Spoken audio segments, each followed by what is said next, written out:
कुछ ॾींहं अॻु मेहर लॻ सईदी मुसाणी में ज़मीनी तकरार तां लाशारी बिरादरी जे माण्हुनि पारां फायरिंग करे सुरगाणी बिरादरी जे ग़ुलाम हैदर ऐं अमजद सुरगाणी खे क़त्ल कंदड़ मंठार वसीम नज़ीर लाशारी ऐं ॿियनि क़ातिलनि जी गिरफ़्तारी लाइ सुरगाणी बिरादरी जी औरतुनि ॿारनि समेत मक़तूलनि जे वारसनि जो इंडस हाईवे ते एहतजाजी धरणो।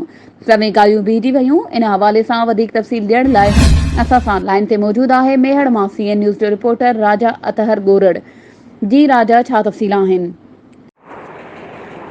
जी नाला मां ॿुधाईंदो हलां त मेड़ कुझु ॾींहं अॻु मेड़ लॻ सैदी मुसाणी में ज़मीनी तकरार तां लाशारी बिरादरी जे माण्हुनि पारां फायरिंग करे सरगाणी बिरादरी जे ग़ुलाम हैदर ऐं अमजद सरगाणी खे क़त्ल कंदड़ मंठार वसीम नज़ीर लाशारी ऐं ॿियनि क़ातिलनि जी गिरफ़्तारी लाइ सरगाणी बिरादरी जे औरतुनि ॿारनि समेत मक़तूलनि जे वारसनि जो इंडस हाईवे ते एहतजाजी धरणो।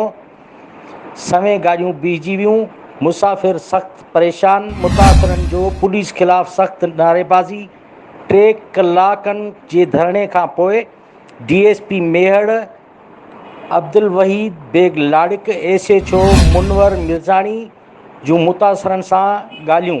24 कलाक अंदरि क़ातिलनि जी गिरफ़्तारी जे यकीन दहानी खां पोइ मक़तूल जे वारसनि एहतजाज ख़त्म कंदे चयो त पुलिस 24 कलाकनि अंदरि क़ातिल गिरफ़्तार न कया त ॿीहर इंडस हाईवे ते धरणो हणी क़ातिलनि जी गिरफ़्तारी ताईं रोडनि ते बीही ऐं धरणो जारी रखंदासीं।